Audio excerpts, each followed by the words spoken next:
जय श्री राधे राधे दोस्तों, आप सभी का आपके अपने YouTube चैनल अध्यात्म भक्ति में बहुत बहुत स्वागत है। आइए आज आप सब सुनेंगे वैशाख मास महात्म्य में 14वें अध्याय की कथा। अब तक यदि आपने पिछले अध्यायों की कथा का श्रवण नहीं किया हो तो चैनल पर वीडियो अपलोड है, आप वहां से पिछले अध्यायों की कथा का श्रवण भी कर सकते हैं। तो बोलिए प्रेम से भगवान विष्णु की जय, माता लक्ष्मी की जय, सर्व देवी देवताओं की जय। श्रुतदेव जी कहने लगे कि मेष की संक्रांति में वैशाख मास में प्रातःकाल स्नान कर मधुसूदन भगवान का पूजन करके जो इस मनोहर कथा को सुनते हैं वह सीधे विष्णु लोक को जाते हैं। जो दुर्बुद्धि होती हुई कथा छोड़कर अन्य काम करने लगते हैं वे रौरक नरक में जाकर पिशाच योनि पाते हैं। यहाँ पर हम एक प्राचीन इतिहास कहते हैं जो पाप दूर कर पवित्र करने वाला है। प्राचीन काल में गोदावरी के किनारे ब्रह्मेश्वर क्षेत्र में ब्रह्मनिष्ठ बड़े परमहंस दुर्वासा ऋषि के 2 शिष्य रहते थे। वे सदा उपनिषद शास्त्रों में निष्ठावान थे। उन्हें किसी से भी कुछ अपेक्षा नहीं थी। भीख मांगकर जो कुछ मिलता उसी को खाकर पर्वत की गुफा में रहते थे। ये दोनों तीनों लोक में सत्यनिष्ठ तपोनिष्ठ नामों से विख्यात हुए। इनमें सत्यनिष्ठ तो सदा कर्मों को करता हुआ भगवान की कथा सुनने और सुनाने में तत्पर रहता था, परंतु पुण्य रूप कथाओं की व्याख्या के सुनाने के समय संपूर्ण कर्मों को भी छोड़ देता था तथा कथा समाप्त होने पर अपने नित्य कर्म करता था। वह बिना कथा श्रवण किए अन्न ग्रहण नहीं करता था। अतएव जो मनुष्य ऐसी कथा सुनते हैं उनको जन्म के बंधन नहीं व्यापते और विष्णु भगवान में सच्ची भक्ति तथा स्नेह उत्पन्न होता है। अरति दूर हो जाती है और साधु महात्माओं में सहृदयता उत्पन्न होती है। सत्व बुद्धि से वेद में मति उत्पन्न होती है।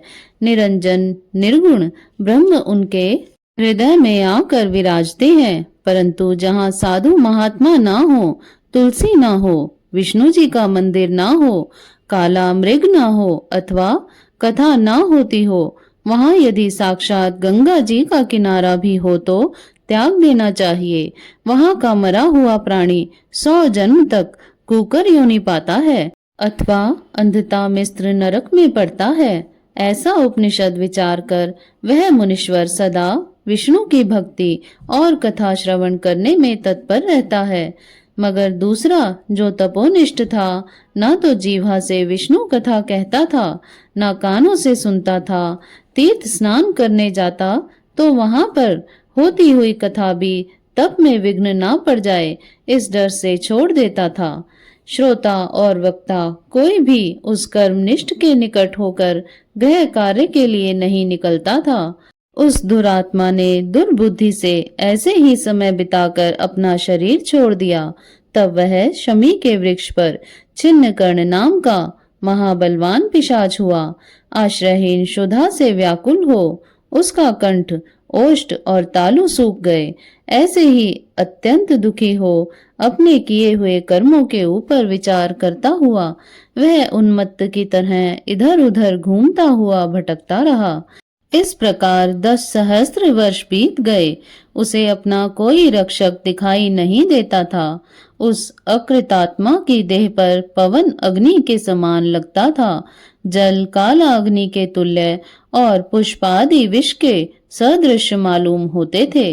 इस प्रकार वह उस सुनसान वन में साधु संग तथा कथा से रहित स्थान में भटकता रहा। कदाचित दैव योग से सत्यनिष्ठ पैठी नसीपुरी में आया। मार्ग में उसने शुदा से अत्यंत पीड़ित हो और अत्यंत दुखी छिन्न कर्ण नामक पिशाच को देखा। उसे देख मुनीश्वर कहने लगे, डर मत, तू कौन है? तेरी यह दशा कैसे हुई? अब से आगे तुझे दुख नहीं होगा। सत्यनिष्ठ के ऐसे आश्वासन देने पर छिन्न कर्ण अत्यंत व्याकुल हो कहने लगा, हे प्रभु, मैं दुर्वासा का शिष्य तपोनिष्ठ नाम का यति हूँ। मैं ब्रह्मेश्वर क्षेत्र का निवासी हूँ। कर्मों के लोप हो जाने के भय से अपनी दुर्बुद्धि के कारण महात्माओं द्वारा कही हुई विष्णु कथा का आदर नहीं किया, उसी कर्म के घोर परिणाम से मेरी मृत्यु हुई और छिन्न कर्ण नामक पिशाच बन दुख से अत्यंत व्याकुल हुआ हूँ। आज मेरा भाग्य फिर गया है। मेरे ऊपर सब देवता, गुरु तथा साधु संतुष्ट हैं। हरि भगवान मेरे ऊपर प्रसन्न हैं, जो आपके दर्शन हुए। इस प्रकार छिन्न कर्ण त्राहि त्राहि करता हुआ चरणों में गिर पड़ा। तब महायशस्वी सत्यनिष्ठ ने उसे दोनों हाथों से उठाकर अपने सुकृत का पुण्य और वैशाख महात्म्य को जो क्षण भर सुनने का फल दिया, जिससे उसके पाप तत्काल दूर हो गए और पिशाच की योनि छोड़ दिव्य देह धारण कर महामुनि की परिक्रमा व प्रणाम कर दिव्य विमान में बैठकर विष्णु लोक को चला गया और सत्यनिष्ठ पैठी नसीपुरी को गया तथा बारंबार महात्म्य श्रवण की चिंता करने लगा। शुद्ध देव जी बोले, जहाँ शुभ फल देने वाले सब लोगों के पाप दूर करने वाली विष्णु भगवान की कथा होती है, वहाँ सब तीर्थ और अनेकों क्षेत्र आ जाते हैं तथा वहाँ के निवासियों को मुक्ति प्राप्त होती है, इसमें संदेह नहीं है। तो इस प्रकार से स्कंद पुराणीय वैशाख महात्म्य में नारद एवं अम्बरीश के संवाद में पिशाच मुक्ति नामक 14वां अध्याय पूर्ण हुआ। तो बोलिए प्रेम से भगवान विष्णु की जय, माता लक्ष्मी की जय, सर्व देवी देवताओं की जय। इस प्रकार से ज्ञानवर्धक जानकारियां प्राप्त करते रहने के लिए, व्रत पूजा आदि के बारे में जानने के लिए तथा कथा को श्रवण करने के लिए यदि आप चैनल पर पहली बार आए हैं तो चैनल को सब्सक्राइब कर लें, ताकि आने वाली वीडियो की नोटिफिकेशन आपको समय से मिलती रहे। वीडियो को लाइक करें, शेयर करें। सुखी रहें, स्वस्थ रहें। जय श्री राधे राधे। धन्यवाद।